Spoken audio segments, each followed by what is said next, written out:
If you take care of the employee will take care of the guest. On-site folks, listen carefully. The currency of our industry today is relationships. Our success is collective.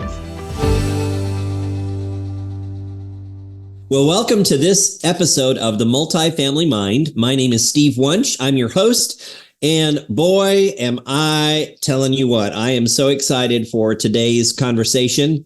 A lady that many of you know and love, Dr. Debbie Phillips, is joining us today. For those of you that do not know her, Debbie is no stranger to the real estate industry. She's been developing high-performing teams and advising owners on operational strategies for more than 30 years. Her background combines frontline experience with academic research from both the University of Georgia and Georgia Tech. Her doctoral thesis created an employee engagement model for the multifamily housing industry. In addition to her teaching and consulting, Dr. Debbie serves on numerous boards focusing on workforce development, talent management, and affordable housing. Debbie is often referred to as the apartment doctor and has received international recognition for her work. Most notably, Debbie was named as one of the 20 most inspiring women by Leaders magazine, and recently was named 2023 Ambassador of the Year by Entryway, a nonprofit aimed at ending situational homelessness through careers in the apartment industry. Debbie is also the founder of the Real Estate Career Academy, a nonprofit foundation focusing on creating career awareness and preparing a pipeline for talent in real estate. And Debbie believes in the philosophy, you can dream, build, and create the most beautiful place in the world, but it takes people to make that dream a reality. So welcome to the show, Dr. Debbie. Hi. Well, thank you, Steve. I tell you what, you get the award for reading that bio because I can't tell you how many times people don't put that extra passion in it and it falls to deaf ears. So thank you so much. It's great. You're welcome. And if my mind serves me well, which it sometimes doesn't, I'm thinking that final quote, isn't that Walt Disney who said that? It is. It is. And, you know, when you think about creating that experience, whether we're creating a resident experience or an employee experience, it all goes back to those moments of truth. Yeah. Yeah. Back in the day, I was working at Aimco. Oh, yeah. And we did the Disney Institute. Mm-hmm. And we learned a lot about how they kind of structure their customer experience. And I just feel like this is where we're headed with this conversation. And I want to kind of do it through two different lenses, if we can. You mentioned the resident experience, and you also mentioned the team member experience. And so let's kind of look through those two lenses, and maybe through our conversation today, we'll be able to inspire and encourage and provide folks with some ideas on how to really focus on that. I posted this morning on LinkedIn. It's March 11th, in case this airs later. 4 years ago, this is the week that COVID shutdown started happening all across the country. And we were, placed under lockdown, and this, really urgent need to change the way that we do things happened, right? And in doing so, we've created a lot of opportunity as well as angst, I think. Opportunity in that we realize what processes can be automated. We've realized how folks can work remotely and be successful in their work. Angst, meaning we've forgotten to be human sometimes.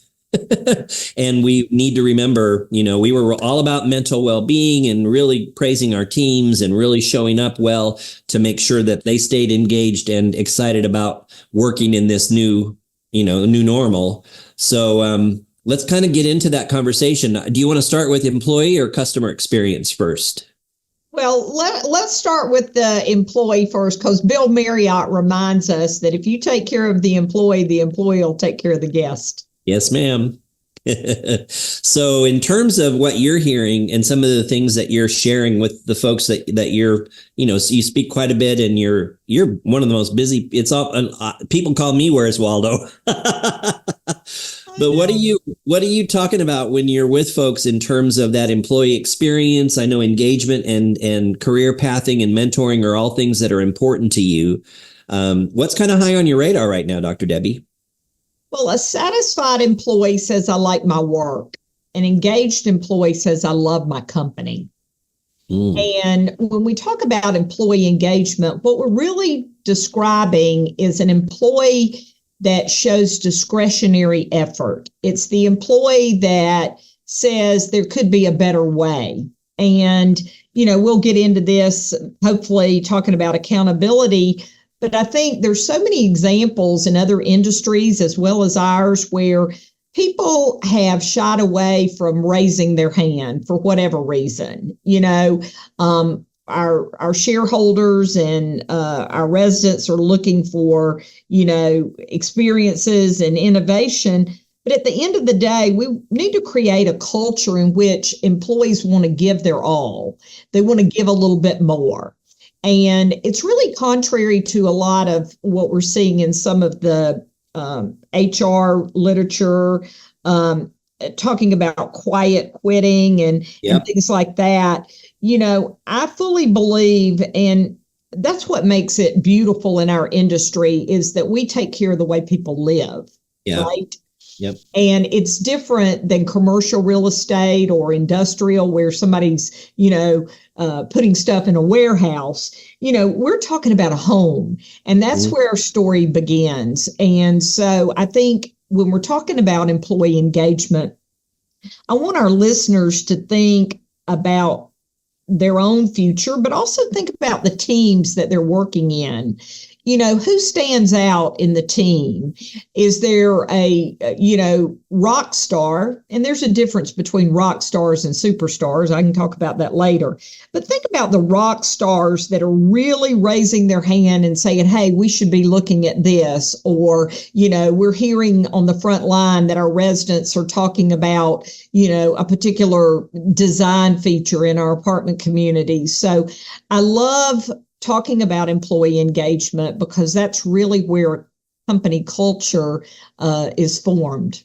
Yeah. So what are some recommendations that you're making as you're consulting and working with multifamily companies that might be struggling with the element of employee engagement so that they can create that? You mentioned the term raise your hand, and kind of be a self-starter. A lot of folks listening, I especially think of the site level folks, service techs, service managers, community managers, leasing consultants, those folks that are on the ground, boots on the floor. Sometimes they're not comfortable raising their hand. So let's kind of dissect that into two pieces. What do you do when you're not comfortable raising your hand, and how do you kind of get there? Sure. And what would you recommend for those that are in the senior level listening, like our regional managers and our C-suite folks, to make sure that they're creating the right kind of environment for people to feel comfortable saying, I have an idea, or I have a better way or a different way to look at something? Yeah, that's excellent, Steve. I want to start with three for our listeners. I want to start with three of the most statistically significant drivers of employee engagement. And the first one is trust. The trust between a supervisor and his or her immediate employee. So trust is the foundation on which business and friendship is built. You and I trust one another so we can go farther. We have traction. We can gain traction. So the first one is trust. The second element of engagement is job fit.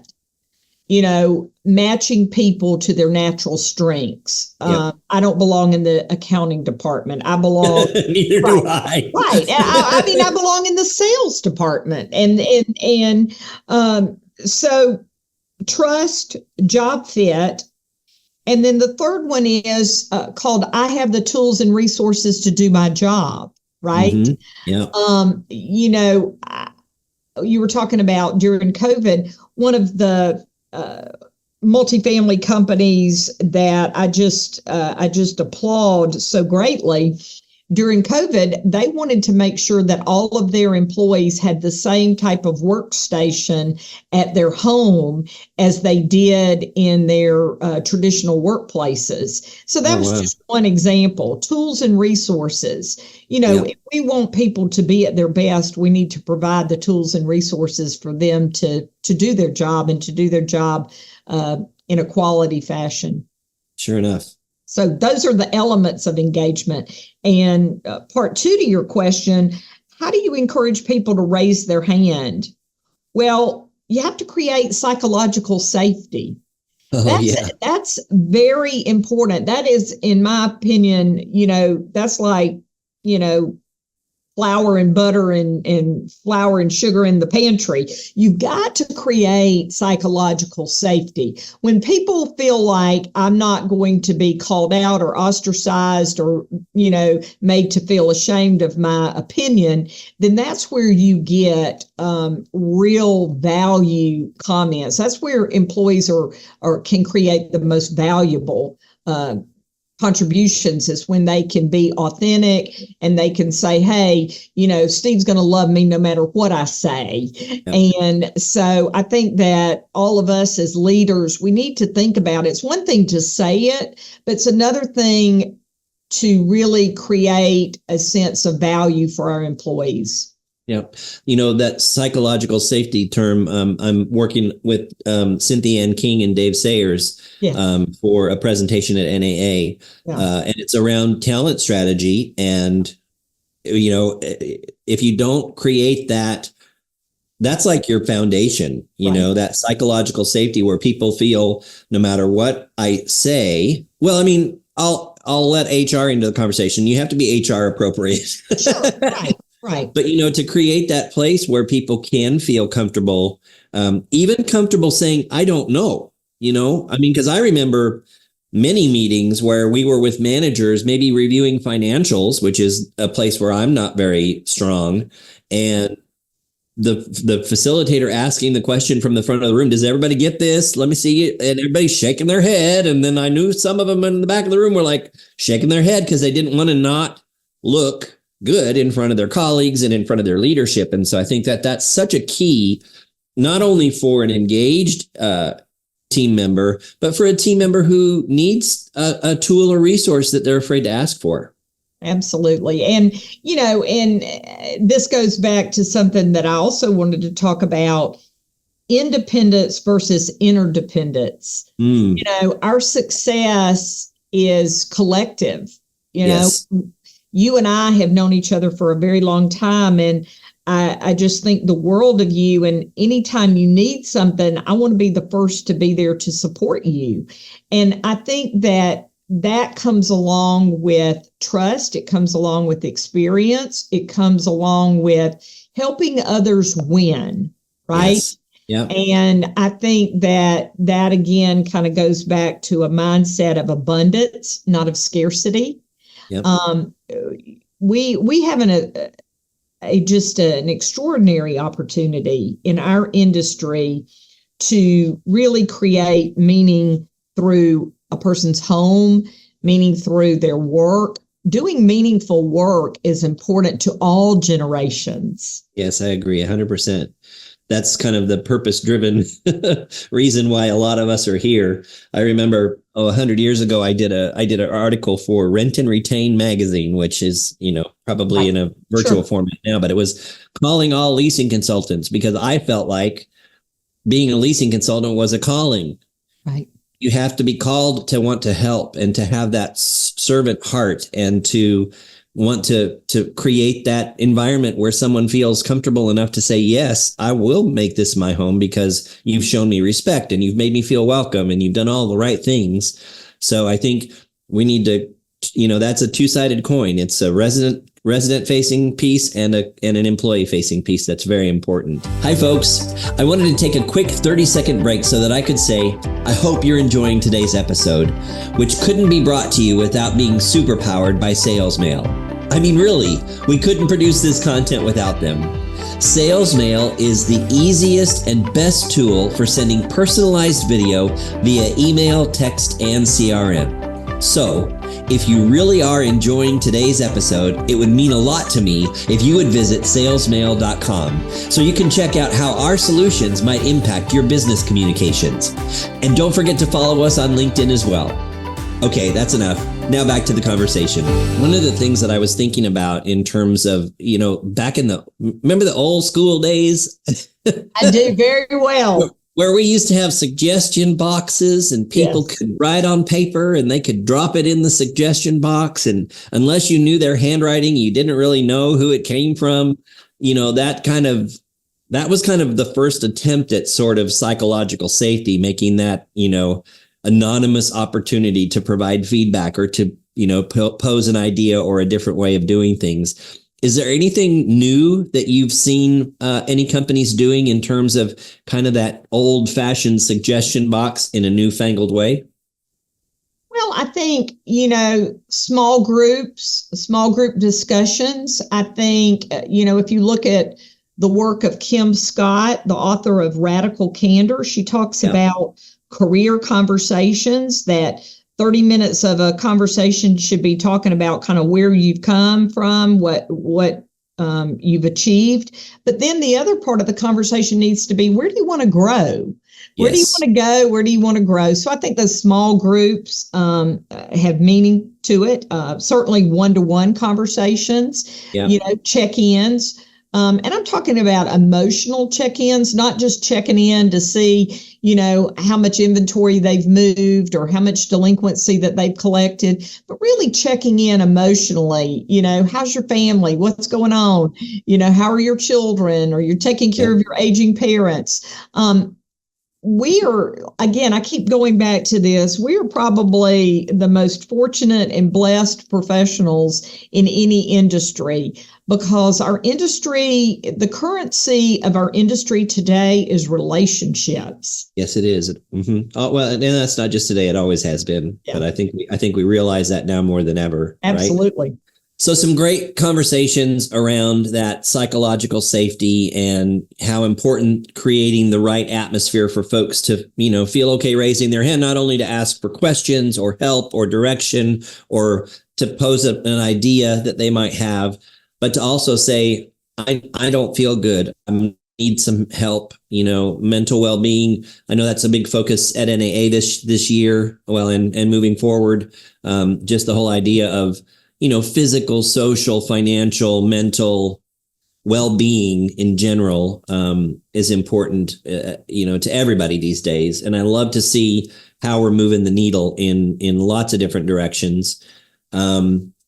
Let's flip this now to the resident side of the coin and have some conversations around what you're seeing and hearing in terms of how we can have a positive impact on the resident experience. Because, one of my guests earlier in the podcast mentioned about, we're doing all these things for the team members to keep them engaged, providing them with great benefits and resources and EAPs and all these great things. And he said, we should do the same thing for our residents. We want to keep them engaged. We want to make the relationship sticky, so that they want to say yes to the dress for another year or 5. So what are some things that you're seeing and hearing, or some things that you might want to share with our listening audience that might help to create that experience for the resident that makes them want to say, this is a great place to be? Sure.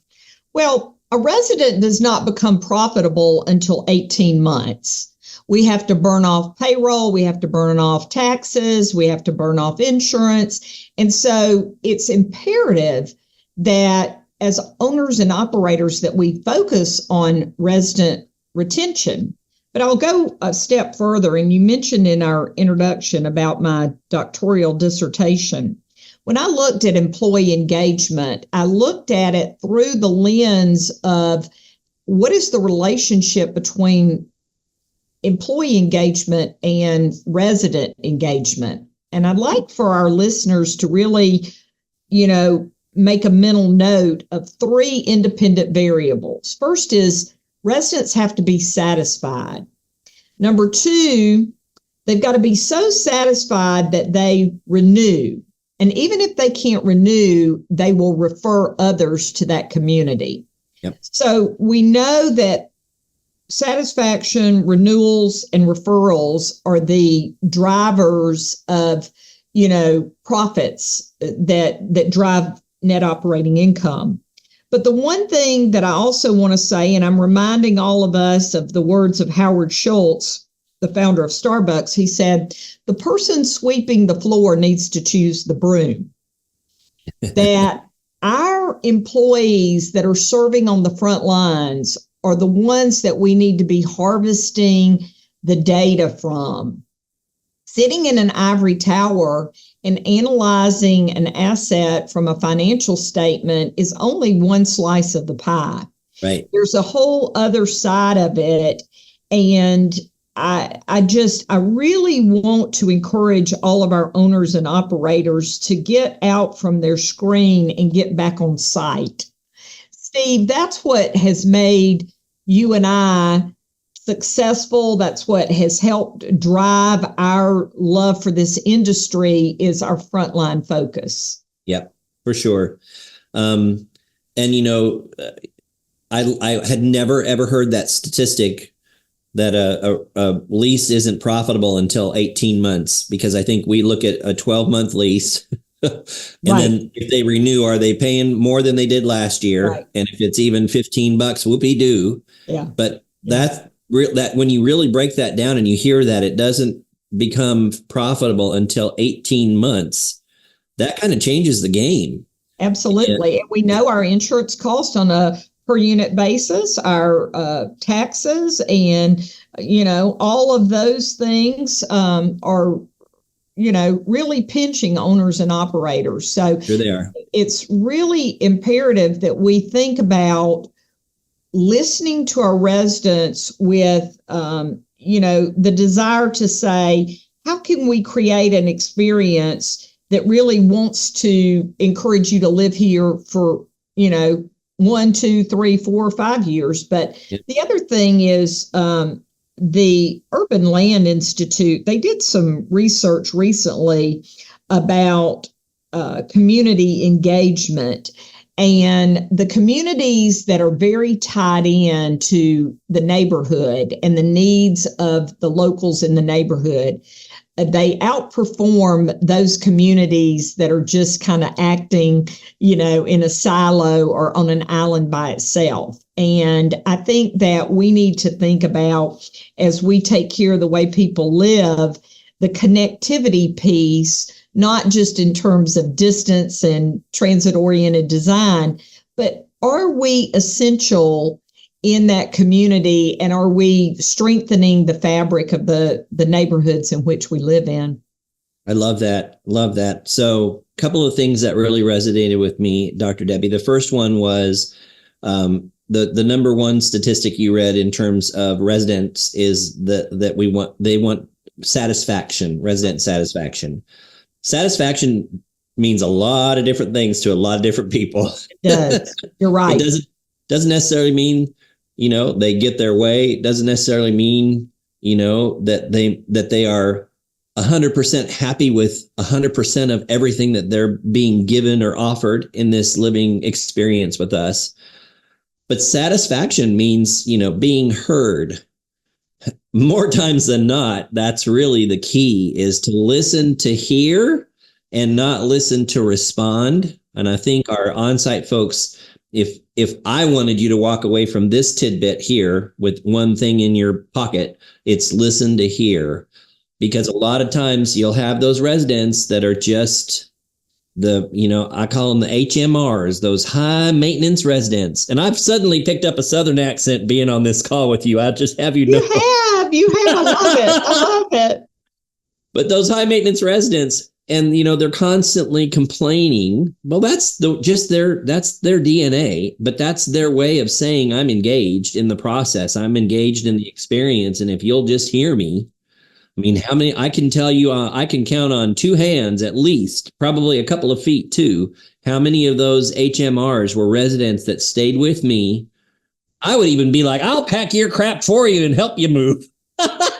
I know. I've given move out packets before myself. And they would stay put for years just because they felt heard. And, a lot of times, and on-site folks, listen carefully. You are the only family some people have that live at your community. You are the only friend or social outlet that your resident has. Many times Yeah. So I don't ever want you to look at anything you do as transactional. It's all relational, no matter what you're doing, whether you're calling about a late fee, whether you're calling to invite them to a resident function, whether you're out on the property and you see them and you don't just zip by in your golf cart, you wave and say hi, and you pull over and you see how things are going. I mean, everything you do is an opportunity to renew and restore relationships with folks that really need us a lot of the time. What do you got to say about that, Dr. Debbie? A common thread, Steve, that you're really referring to is how we show up. Mm-hmm. Right? It's how we show up, and it's how we're showing up with our residents, how we're showing up with our, team members. And I always like to give, me and my little acronyms. You've got HMR, I've got FOR, family, occupation, recreation. Understanding. Well, one, that we're all a family, but number two is that families can, extend to friends. It's not just your blood relatives, right? Yeah. So families in our communities and occupations. And we really represent a myriad of occupations that we all depend on one another. And I love to see that in these communities. And the last one is recreation. People that have fun together stay together. There was a That's billboard right. one time that said, families that play together, stay together. Stay together. Mm-hmm. Yeah. Yep. Yeah. And we play at work. I remember playing with a team and how much that really mattered to how our day went, right? Oh, absolutely. And it sets a whole different tone. How much do we learn from, a team member or resident when we share a meal together? That puts a whole different tone on a conversation when you're able to just reflect and experience, some fun times together. Yeah. And I think that really helps us to kind of reinvent how we look at resident functions. It's not just a pool party. It's not just, I'm supposed to do one every month. So here we go. What are we going to do? It's about really creating those moments where it does feel like play and where residents can connect not only with the team at the property, but they can connect with other people in the community. I mean, how many buildings I've lived in my career, 31 years, lots of buildings. Ask my parents. They used to think I was in witness relocation because I was moving all the time. But how many times I would move in and I didn't even know a neighbor. And before I turned around, they were moving out. And I'd be like, well, that was a missed opportunity, So let's reframe, again, it's not transactional. I know you're required to do them by your company, typically once a month. Yeah. But really reframe it and look at it as a relational opportunity to create that fun recreation connectivity between residents that is so important to people. Which kind of brings me to the second thing that you mentioned that really, really resonated with me, Dr. Debbie, was the idea of community involvement. And I want to stretch people and I want to push people beyond what they're used to. I mean, the can ball is great and it's a wonderful thing. And I don't ever want to discount any of those fundraisers or those food raisers that we have. But there's so much more to community involvement than just a backpack drive or a school supply drive or a canned food drive. What are some of the things that you feel in your experience, Dr. Debbie? Because I know you were with Entryway, which is a parlay from homelessness into a career in multifamily, but it really is a community service that that people have the opportunity to participate in. What do you see in that really has a bit of a deeper meaning in terms of becoming a part of the community? Well, aside from all of the, nonprofits that I am involved in through, our communities, I do want to really stress, and I do want to touch on this, is adopting the schools. Okay. Oh. Because we have a tremendous opportunity. We have a need for talent in this industry. And if you look on my social media, I try at least once a week. It doesn't always happen, but I try to set a goal that at least 4 to 5 times a month that I'm in a classroom and I am either in a middle school or a high school or a career academy or a technical school, talking about careers in our industry. And you know my heart, Steve, I'd like to get everybody fired up that they would find a career in our industry. But whether or not they find a career in our industry or not is not the main thing. What I want to talk about is apartments are good for society. Yep. And we hear about NIMBYism, and we hear about, oh, we don't want apartments in our backyard because of cost of services and things like that. What I want to do is I want to show up for our industry talking about why apartments are cool, what we provide, not just in terms of careers, but the connection to the communities, whether it be, a clubhouse that we can offer our neighborhood to have, neighborhood meetings in.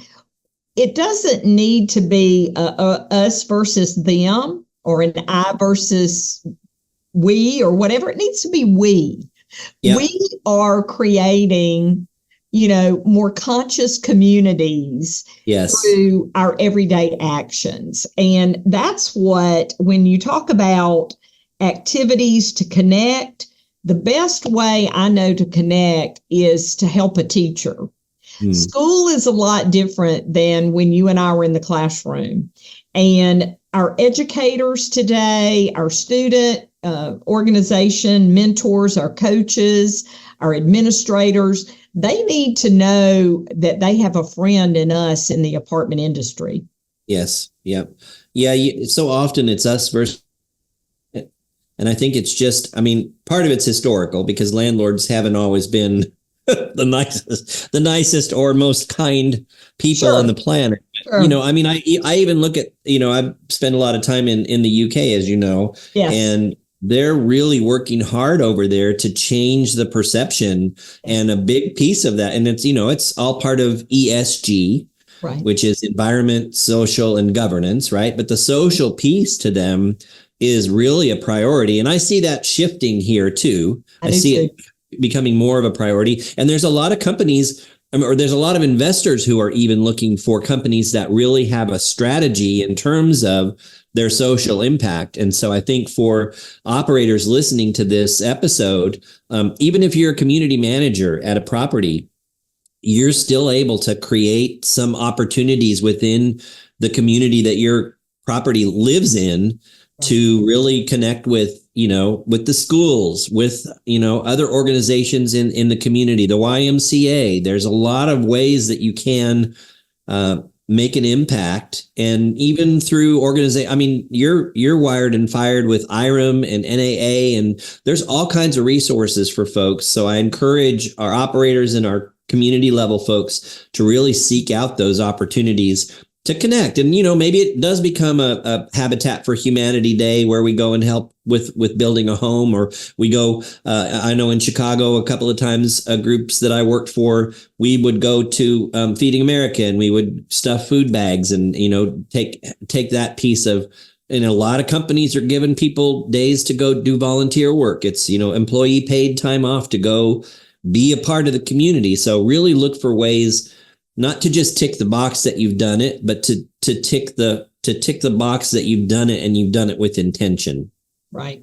And I think that is, really where the rubber meets the road is anything that is forced, in my opinion, never has a positive outcome. Right. Right. Yep. But when it's organic and it comes from our heart, you hear me talk about this all the time, the heart work. Yep. It's hard work if it's not genuine, if it's not authentic. It's heart work if it's just an outspring of who you are. Right. Yep. And the train came back into the station because I did remember what I had forgotten. Okay. Yeah. But it kind of ties in with this idea of heart work. And you've probably heard me speak this before. I have a philosophy of get personal before you get to business. And that really sets the stage for a successful whatever. If it's an employee, before you cut to the chase and get to the issue at hand.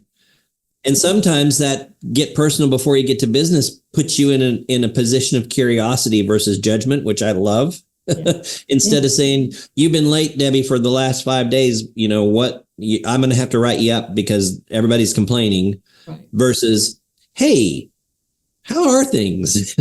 What's Yeah. going on? Tell me about the kids. Tell me about what's going on. And then you never know where that's going to end up leading you. But if you get personal before you get to business, sometimes it changes the outcome.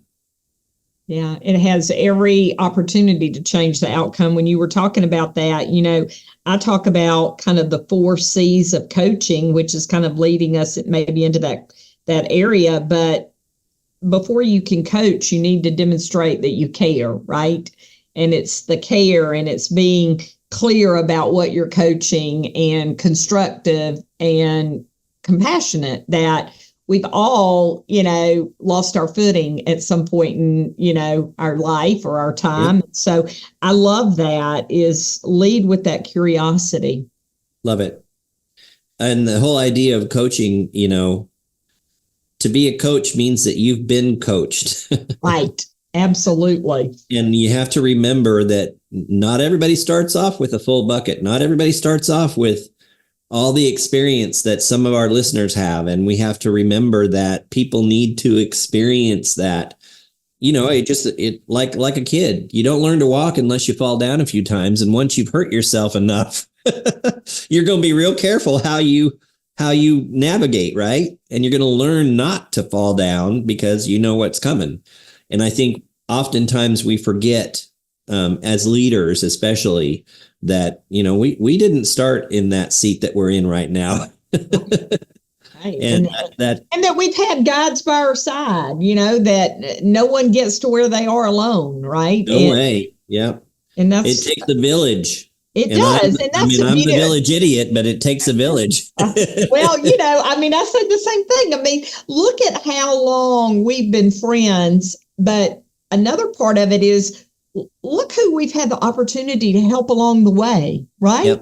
Yep. I have students today that are, working in large companies doing amazing things. And I have entrepreneurs that have been through my classes, and I'm just so proud of where we've come. Yeah. Well, I think you're gifted with compassion, which is and passion is part of that word, right?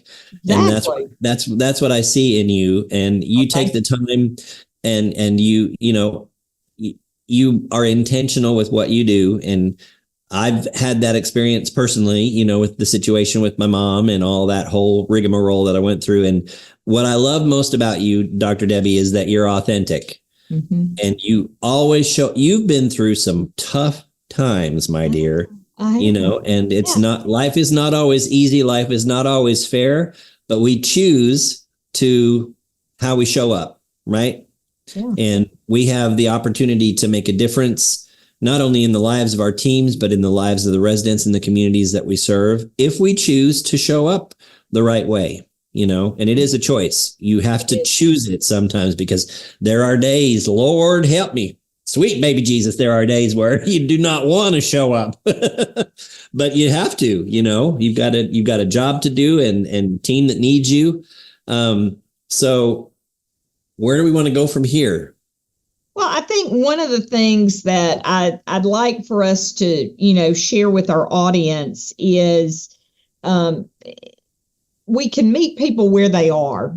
And we talked about this in our, pre-call, is that think about whether you're brand new in this industry and you're really trying to find your place in the industry, or maybe you're a seasoned veteran and you're thinking about, what is that meaningful stage? I always say that there's 3 parts to a person's career. You got to make it, you got to master it, and you got to make it meaningful.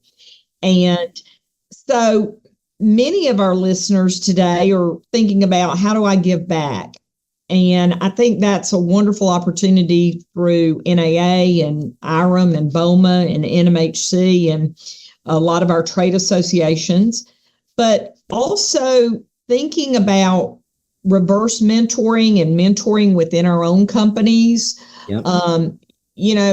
I hope that everyone has a formal process in their company, but if they don't, what's stopping you from reaching into another department and taking someone for coffee or lunch or breakfast? I love that book, Never Eat Alone, because I believe that that's really how you grow your circles and expand it is through listening to other people's stories. So, Steve, I know that you're so great at it, and we both try to be very intentional about expanding and giving back. But I would encourage all of our listeners to look for those areas of opportunity right around them.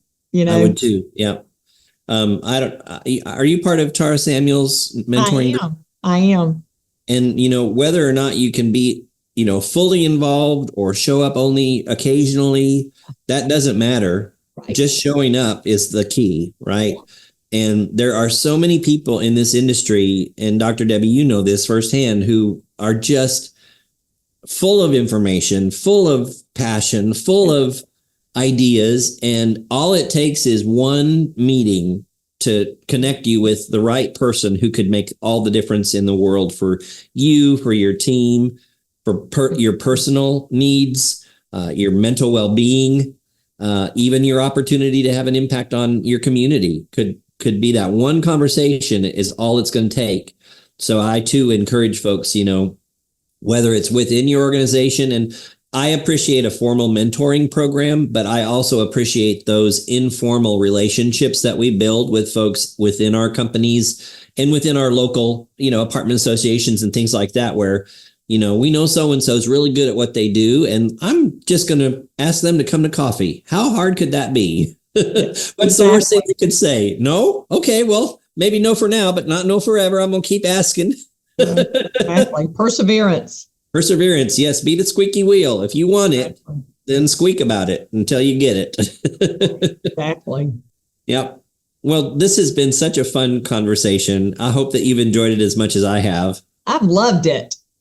One thing I've noticed about you that I never really realized. What? I love how you have these. I've got 3 things for you. I have 4 C's. I think that's fabulous because it really breaks it down, and I need to be better at that. Well, you'll have to tell my communication coach, because after viewing about 50 videos of me one day, they said, Debbie, you're all over the map. And they're like, just tell people ABCs, 1, 2, 3s or something. And they said, because you are, kind of pinging from one topic to the other. So I'm trying to be a little bit more intentional and thoughtful in making my remarks like that. So I'm glad to know that it's working.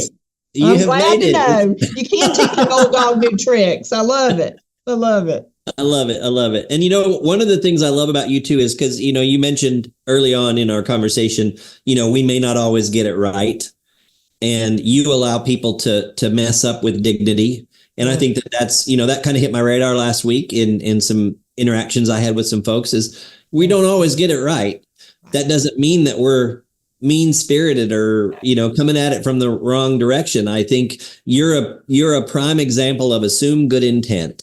Right. And that's lead with the positive intent, and, leave that space for grace, because God knows, I talk about failing and failing forward.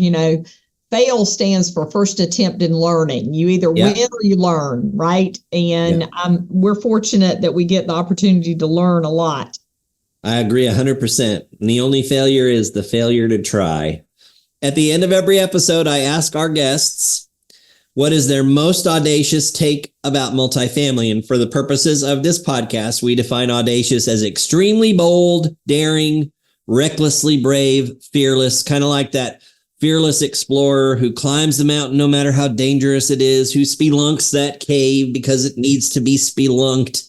So, Dr. Debbie, what is your most audacious take on multifamily? Well, Steve, I'm going to give you 4. The very first one is, we represent a $3.9 trillion industry. So that's number one. Number 2 is that we support over 20 million jobs. Number 3 is that we house 40 million people. And number 4 is that NMHC predicts that we're going to need 4.3 million new apartment homes between now and 2035. Yep. So we have a wide runway. The opportunity is huge for us in this industry. So it takes each and every one of us, to make that engine run. And so I'm excited, Steve, that we get to call our industry home. Me too. And I'm excited that we get to call people like you friend. Likewise, Sugar Pie. Well, thank you. This has been Steve Wunch and Dr. Debbie Phillips on the Multifamily Mind, superpowered by Sales Mail. We look forward to seeing you next time. Cheers. Thank you for joining us on this episode of the Multifamily Mind podcast, brought to you by Sales Mail, the easiest way to send personalized video via email, text, and CRM. To learn more, go to salesmail.com. And remember, always be audacious. Until next time, I'm Steve Wunch. Have a great week.